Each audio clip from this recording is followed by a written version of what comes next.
l'équipe, nouveau vlog pas attendu du tout, il n'y en a pas eu la semaine dernière. Le truc c'est qu'avec ces périodes de forte chaleur, j'ai passé des nuits épouvantables, vraiment. Et le truc c'est que j'ai cherché à maintenir coûte que coûte mon activité physique, malgré la fatigue qui s'est accumulée tout au long de la semaine, chose que je n'aurais dû évidemment pas faire. Parce que la discipline c'est très bien et on entend ça partout sur internet. Comme quoi la motivation ça fluctue et qu'il faut compter absolument que sur la discipline. Du coup la discipline c'est bien, mais respecter les besoins de son corps c'est encore mieux. Chose que je n'ai pas fait la semaine dernière, donc là je suis encore en train de récupérer mes nuits précédentes. Et du coup aujourd'hui pour vous dire, là je viens de terminer mon endurance fondamentale, je viens de courir. J'avais 35 minutes de prévu. L'objectif du run du lundi, normalement, c'est la récupération. Et je courais à peine à 8 minutes du kilomètre que j'étais déjà à 160 BPM. C'est énorme. Donc j'alternais entre marche et course pour pas me fatiguer inutilement, sachant que j'ai ma séance jambes demain. Séance jambes que je compte réduire en termes de volume, du coup, pour bien récupérer. Et sachant que j'ai mon fractionné encore vendredi.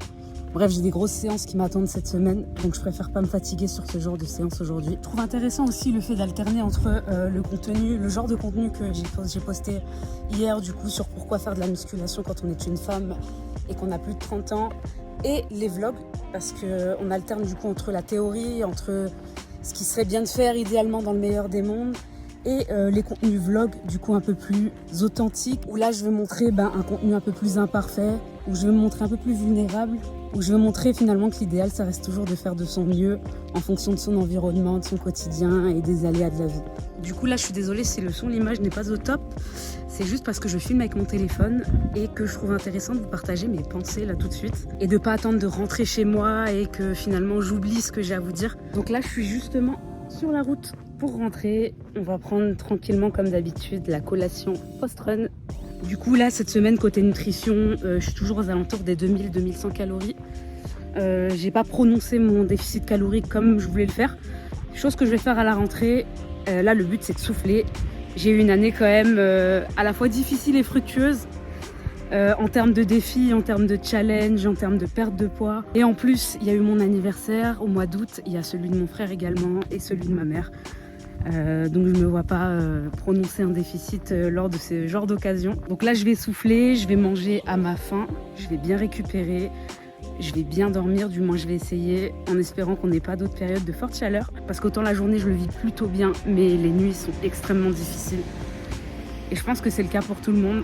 Gros conseil à vous, mais également à moi-même, quand il y a des semaines comme ça un peu plus compliquées, ne pas hésiter à baisser le volume à l'entraînement, à bien s'alimenter, bien s'hydrater, à être plus indulgent finalement avec soi-même, à être pourquoi pas moins discipliné, c'est pas très grave. Il s'agit là que d'une semaine, on va pas mourir. Et en fait le truc c'est que pendant les semaines comme ça, sur le moment t'as l'impression que tu peux le faire. Donc tu continues en termes d'intensité à faire des entraînements hyper productifs entre guillemets. Donc tu continues dans des hautes intensités. Sauf que la fatigue des fois elle est sournoise, elle s'accumule. Et tu le payes par moment que quelques jours, voire quelques semaines après. Et là c'est mon cas. Sur le coup, la semaine dernière, j'avais l'impression que je pouvais encaisser ces entraînements. Malgré la fatigue et les nuits compliquées, j'ai surdosé la caféine, tout ce qu'il ne faut pas faire. Sauf que je le paye que cette semaine et ce matin, malgré une bonne nuit que j'ai passée, j'étais extrêmement fatiguée, j'étais en compote. Donc là, cette semaine, repos. En termes de volume à l'entraînement en musculation, ça va baisser.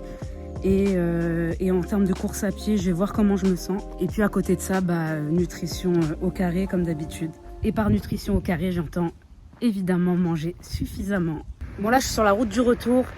Et ce que je fais quand je cours, c'est que l'aller, je cours du coup. Bon là, en l'occurrence, j'ai couru et marché. Et le retour, je marche. Comme ça me permet d'augmenter aussi mes steps de manière plus agréable que de le faire sur un tapis de marche à la maison. Surtout que là, il fait super beau, grâce à Dieu. On se retrouve pour la préparation de la crème de riz. Et aujourd'hui, j'ai bien envie de tester celle-ci. Donc pour ceux qui ont regardé mon 5e vlog, je crois, j'avais commandé 2 marques. La marque Complete Strange, goût caramel biscuit. Et j'avais pris cette marque-là, TBJP du coup, goût chocolat peanut butter que j'ai pas encore testé, donc ça va être un test avec vous là tout de suite. Bon, l'autre je commençais à bien maîtriser la préparation. J'espère que ça va pas trop changer avec celle-ci. De toute façon, comme d'habitude, on ment pas, je vous montre le résultat. Le struggle pour ouvrir le paquet. Bon. Ouais, pour trouver la cuillère, ça va être une grosse galère. Attendez, l'odeur, elle est vraiment pas mal en réalité. L'autre, j'avais un peu peur en sentant, et en fin de compte, le goût, il est vraiment bon. Mais celle-ci, l'odeur... Donc ça se présente comme ça. Hein. Bon, la crème de riz, c'est juste de la poudre de riz, donc de la farine de riz, avec quelques édulcorants, et là, en l'occurrence, des arômes. Hein. Donc là, en l'occurrence, chocolat, beurre de cacahuète. Bon, je vais pas me prendre la tête à essayer de chercher la cuillère. Je vais simplement prendre une cuillère à soupe et peser mes 60 grammes là tout de suite. Let's go. Donc 60 grammes de crème de riz, vous voyez ce que ça donne? C'est vraiment pas grand chose dans l'assiette en réalité. Donc là, l'objectif, ça va être d'avoir un maximum de volume en ajoutant progressivement de l'eau et en alternant avec des cuissons au micro-ondes. Parce que c'est pas avec ces 60 grammes là que je vais être rassasiée pour le petit-déj. On va également s'ajouter de la cannelle fraîchement moulue. Hop. Donc cannelle qu'on me ramène tous les ans du Maroc, l'odeur incroyable. Bien évidemment, on va se mettre du sel comme d'habitude. Puis là, je vais vous montrer la quantité d'eau que je vais tenter de mettre parce que je sais pas comment va réagir cette crème de riz, je l'ai jamais testée. Incroyable l'odeur. Bon là, ça fait déjà pas mal d'eau, donc je vais la mettre une première fois au micro-ondes pour 1 minute 30. La première fois, je la laisse un peu plus longtemps, le temps que ça réchauffe bien la préparation dans un premier temps. Et j'oubliais un petit peu d'arôme vanille comme d'habitude.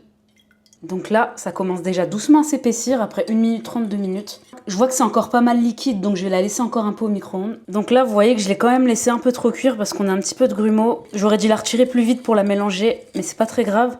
Donc là, on va rajouter encore un petit peu d'eau. Mais vous voyez déjà en termes de volume que ça n'a rien à voir. On a quand même un bol bien rempli qui fait la taille de ma main. Du coup, niveau texture, mis à part les grumeaux, mais je crois que celle-ci, tu as besoin de la mélanger plus fréquemment dans le micro-ondes parce que tu as des pâtés qui durcissent dans le fond du bol très rapidement. Contrairement à l'autre, du coup, que tu as besoin de mélanger moins fréquemment. Mais les grumeaux, c'est pas trop un problème. En tout cas, en termes de texture, on arrive à une crème. Donc il me semble que c'est cette texture-là, cette consistance que je suis censée avoir. Et qu'étant donné que c'est de la crème de riz, c'est censé se manger comme ça. Néanmoins, moi, je préfère la texture un peu plus cakey, semblable un peu plus à un petit gâteau. Donc ce que je vais faire, c'est que je vais rajouter encore un tout petit peu d'eau froide, mais vraiment pas beaucoup, histoire de refroidir justement la préparation. Et c'est à ce moment-là que je vais venir y mettre ma protéine en poudre, du coup, 45 grammes comme d'habitude. Donc là, vous voyez déjà en termes de volume, c'est incroyable. Une fois que j'ai ça, une fois que j'ai bien mélangé, je vais mettre la préparation une dernière fois au micro-ondes pour 3 minutes. Et normalement, je dis bien normalement, je devrais avoir ma texture un peu plus gâteau que j'aime. Mais comme c'est la toute première fois que je teste cette marque, je sais pas trop, donc on va découvrir ça ensemble, j'espère que ce sera bon. C'est exactement la texture dont je vous parlais, donc on a un énorme gâteau au final pour 60 grammes de crème de riz et seulement 45 grammes de protéines en poudre.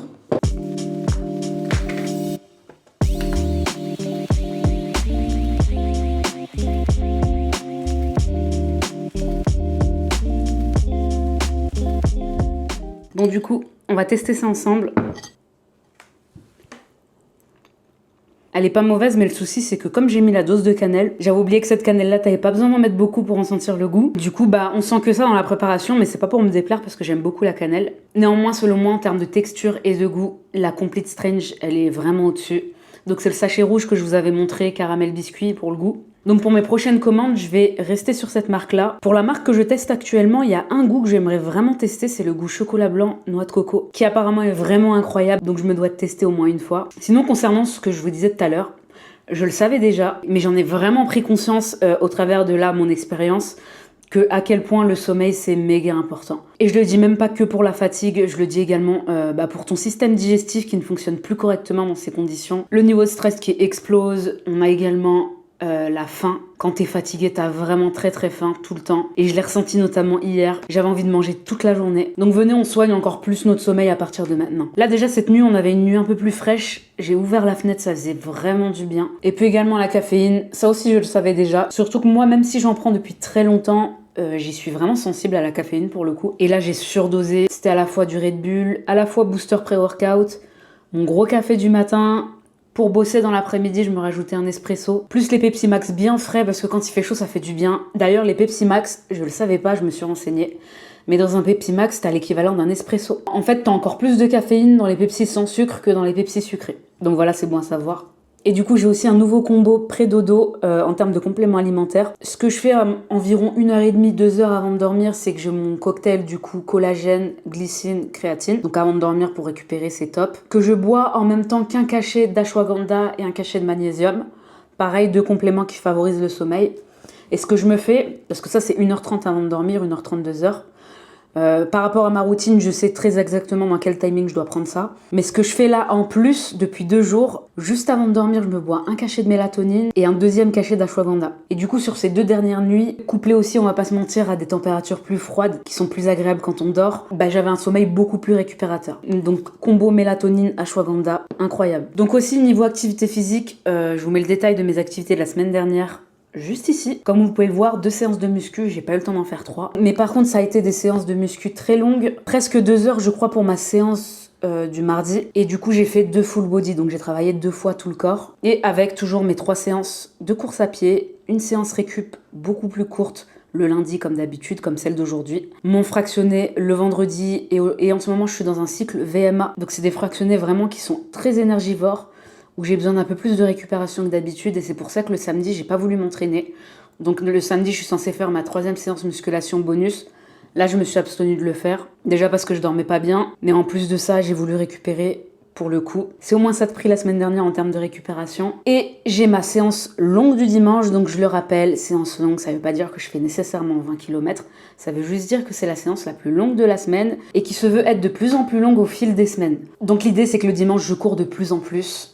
Et étant donné que j'ai le temps concernant mon échéance, qui est avril 2026, je me rajoute à chaque fois que 5 minutes de course le dimanche sur 3 semaines. Donc la 4e semaine, c'est un deload d'une semaine de récupération en course à pied. Puis après, je repars sur ma progression progressive, comme son nom l'indique. Et en termes d'activité, aujourd'hui, l'avantage de courir à l'aller, marcher au retour, c'est que je suis déjà à 14 000 pas. Il est 12h30 très exactement. D'ailleurs, je suis sur 20 000 pas en ce moment, donc il me reste 5 500 pas à faire. Autant te dire que comme d'habitude, avec le travail sur le bureau, ça va aller assez vite. Petite précision concernant mes pas, 20 000 pas, ça peut paraître énorme pour beaucoup. Sachez que je les ai pas fait du jour au lendemain. D'ailleurs, je vais en parler dans une vidéo spécifique concernant les pas et les avantages que moi, ça m'a procuré. Mais on va le voir tout de suite, de toute façon, pas de triche, on va le regarder ensemble en direct. Mais ma moyenne de pas sur un an, elle est à 17 300 pas. Donc c'est bien la preuve que j'ai pas fait 20 000 pas du jour au lendemain, mais que ça a été progressif. De toute façon, si vous faites 20 000 pas du jour au lendemain, et en plus avec un déficit, votre corps va très mal l'encaisser. Donc c'est vraiment la pire chose à faire. Et puis encore une fois, faut être sûr que ce soit une habitude que vous pouvez tenir longtemps. Sinon ça sert à rien. Bon, moi je vais finir cette petite crème de riz tranquillement et on se retrouve plus tard.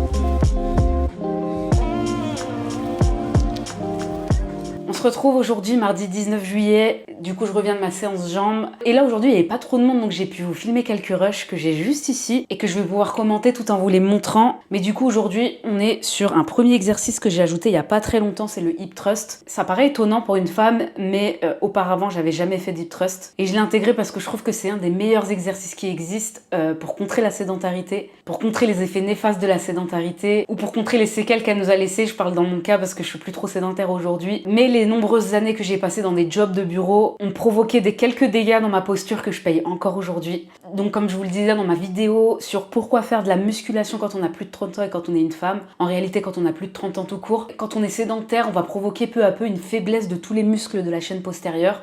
Ce qui va faire qu'on va avoir une posture un peu recroquevillée, un peu syphosée. Et là, pour le coup, avec le hip thrust, vous allez taper pile poil sur la chaîne postérieure, en particulier les fessiers. Gros travail également de la sangle abdominale. Et la raison également pour laquelle je l'ai intégré, c'est que j'ai tendance en fin de course, et sur les derniers kilomètres notamment, à me pencher d'autant plus. En fait, j'ai ma chaîne postérieure qui me lâche complètement, à savoir mes fessiers, mes ischios. Et du coup, en fin de course, je vais avoir tendance à courir vraiment comme ça. Et ça, je m'en suis rendu compte parce que quand j'ai fait mon semi-marathon au mois d'avril, du coup mes parents sont venus pour m'encourager et ma mère m'a filmé sur la ligne d'arrivée. Je vais essayer de vous retrouver les images et de vous les montrer, mais franchement c'est hyper flagrant et choquant en même temps pour le coup. J'avais la chaîne postérieure hyper congestionnée, donc les fessiers et les ischios. Et j'étais vraiment complètement penchée en avant. J'avais une posture vraiment de mamie quand je courais. Donc c'est pour ça aujourd'hui que je travaille à fond ma chaîne postérieure. Et pour moi, l'ajout du hip thrust, c'est vraiment la meilleure chose que je pouvais faire. Pour le coup, avec cet exercice, on tape en plein dedans parce qu'on pousse volontairement le corps à se redresser. Et ça, on va pas se mentir, c'est aussi provoqué par mon hyperlordose, donc mon hypercambrure naturelle, ce qui renforce un peu du coup cette posture du buste penché en avant. Donc j'ai commencé par une série barre à vide que je vais vous remontrer pour vous montrer un petit peu la technique à avoir quand on fait du hip thrust. Déjà, vous allez placer le banc au niveau des omoplates. Vous allez faire en sorte d'avoir vraiment les genoux et les chevilles alignés, vraiment que votre tibia soit tout droit. Donc quand vous êtes le bassin tout en haut, vous allez faire en sorte pareil d'avoir les genoux, les hanches, ainsi que les épaules complètement alignées de sorte à faire une planche. Et dans cette position-là, vous allez faire en sorte bien sûr de serrer un maximum les fessiers parce que c'est le but de l'exercice. Donc là, on était sur ma série d'échauffement barre à vide et sur ma charge de travail, comme je débute et comme je vous l'ai conseillé dans ma vidéo musculation plus 30. Quand on fait un exercice qu'on n'a pas l'habitude de faire, le but, ça va être de veiller à conserver une bonne technique. Donc ici, on n'est pas sur des charges hyper conséquentes. Je suis sur mon 80 kg, 8 répétitions et 4 séries, en veillant tout du long à conserver une bonne technique. Donc ensuite, au niveau des exos que j'ai filmé également, on a le soulevé de terre jambes tendues. Pareil, on est pile poil sur la chaîne postérieure. Muscles principaux travaillés, on va être sur les fessiers, les ischios, les érecteurs du rachis. Les érecteurs du rachis, c'est vraiment tous les muscles que vous allez avoir tout le long de la colonne vertébrale. Et ces muscles-là, ils vont agir parce que vous allez simplement essayer de garder une certaine neutralité au niveau du dos quand vous allez descendre et remonter. Donc évitez d'avoir un dos arrondi et à l'inverse, évitez d'avoir une hypercambrure. Suite des exercices, je fais quasiment que de l'unilatéral. Donc on est sur de la leg extension. Donc pour moi, c'est un exercice que je fais entièrement en unilatéral. Unilatéral, c'est que je vais travailler simplement une jambe après l'autre. L'intérêt de l'unilatéral, c'est qu'on va essayer de contrer les déséquilibres. Parce que le point négatif de travailler les deux jambes en même temps, c'est que forcément, vous allez avoir la jambe la plus forte qui va travailler plus que l'autre. Et du coup, vous allez venir accentuer les déséquilibres au fur et à mesure de votre progression. Et moi, je le vois déjà quand je prends mes mensurations, j'ai une cuisse qui est plus grosse que l'autre.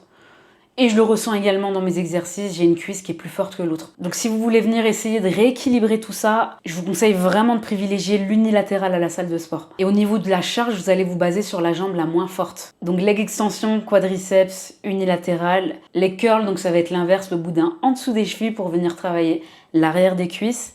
Autrement dit, les ischio-jambiers. Et dans mon cas, la même chose pour cet exercice. Je suis toujours sur de l'unilatéral. Et pour le 5e exercice, j'ai simplement fait des extensions de mollets à la presse à cuisse. L'exercice porte bien son nom, donc j'ai travaillé les mollets, hyper important également pour la course à pied. Donc voilà pour le blabla concernant mon entraînement en musculation. Maintenant, j'ai super faim, donc comme d'habitude, on va se préparer la petite collation post-workout. Je l'ai pas précisé, mais du coup, pour ma collation d'après-entraînement, c'est mon premier repas. J'ai juste pris 20 grammes de whey avant de partir. Même si moi, je suis capable de m'entraîner à jeun et que j'ai plein d'énergie, j'ai même beaucoup plus d'énergie quand j'y vais à jeun à l'entraînement. Quand on veut prendre du muscle, c'est pas hyper optimal parce que tu vas déjà avoir besoin pendant ton entraînement d'un minimum d'acides aminés présents dans ton organisme. En réalité, pas beaucoup, hein. Tu peux te contenter vraiment de 20 grammes de whey avant de commencer ton entraînement. Au niveau des glucides, c'est loin d'être aussi indispensable qu'on le pense avant un entraînement, surtout quand on n'a pas un niveau de musculation hyper avancé. Je pense notamment aux bodybuilders. Et quand on n'a pas non plus un body fat à moins de 10%, t'inquiète pas, t'as de la réserve niveau glucides. Donc premier repas, si on enlève mes 20 grammes de whey d'avant l'entraînement. Je l'ai dit hier, je crois, du coup, 2000-2100 calories en ce moment. J'essaye de me rapprocher des 2100 quand même. Je vous donnerai de toute façon mes objectifs et ma feuille de route dans la vidéo de rentrée. Au niveau des pas, je suis entre 18 et 20 000, mais je vais me rapprocher beaucoup plus au fur et à mesure des 18 que des 20 000.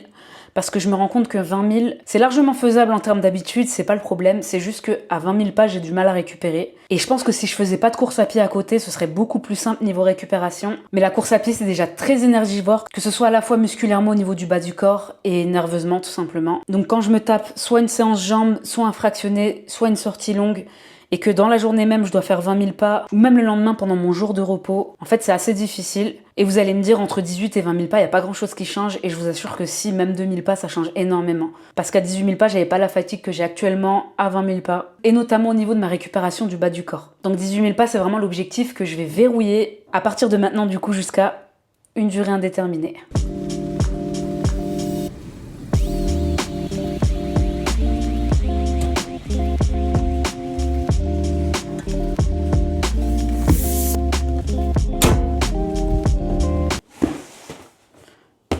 Nouveau colis.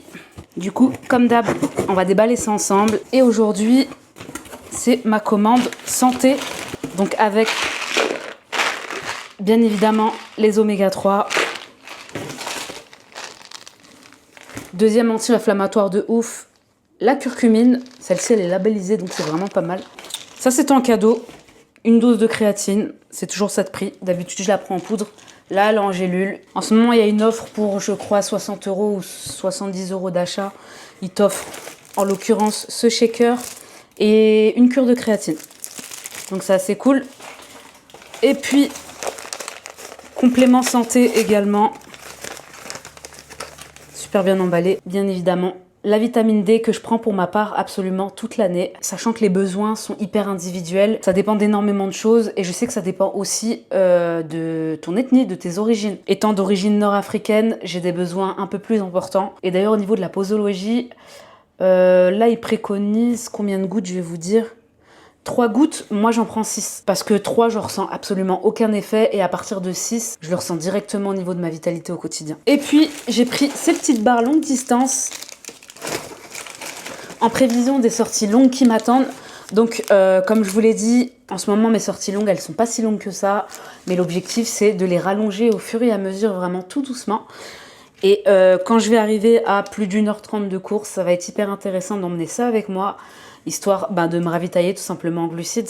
Donc là, on en a 6 et on a ici le goût fruits rouges que j'ai déjà goûté qui est excellent, sachant qu'on est à 70% de fruits et ensuite ça va être des glucides comme de la maltodextrine par exemple, donc vraiment très bonne. Je comptais vous faire une vidéo entière sur les compléments alimentaires qui sont selon moi indispensables et que j'utilise et de vous dire pourquoi, mais en réalité, je vous spoil. Dans cette commande, on a déjà mon top 4 en termes de compléments, donc... Meilleur anti-inflammatoire au monde, bien évidemment, les oméga 3. Pensez à les prendre de qualité, sinon ça sert absolument à rien, c'est même contre-productif. D'ailleurs, je vais les mettre très rapidement au frigo. Ça, c'est ma dernière découverte, la curcumine, anti-inflammatoire également. Créatine, il y a tellement de bienfaits pour la créatine que je devrais en faire en fait une vidéo à part entière. Et moi, en l'occurrence, comme je vous le disais, je la prends en poudre. Et je la prends chez Decathlon, meilleur rapport qualité-prix et labellisée comme celle-ci, Créapure. Donc Créapure, je crois que c'est un label allemand qui est un gros gage de qualité dans l'univers du complément alimentaire. Donc si vous prenez de la créatine, je vous conseille de la prendre labellisée Créapure. Et celle de Decathlon, elle l'est. Et je crois que pour les 350 grammes ou les 300 grammes, on est à 19 € pour celle de chez Decathlon. Très bon rapport qualité-prix. J'aurais dû peut-être le garder pour moi, ça, pour éviter les pénuries. Et puis, quatrième complément alimentaire, selon moi, indispensable, je vous en ai déjà parlé, la vitamine D. Là, on l'a pas ici, mais on aurait pu également ajouter le zinc, le magnésium.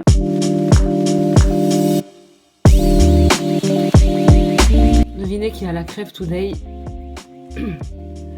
C'est même très compliqué pour moi de parler, donc j'ai clôturé cette vidéo ici. Là, je suis en train de faire le montage pour le vlog qui sortira dimanche.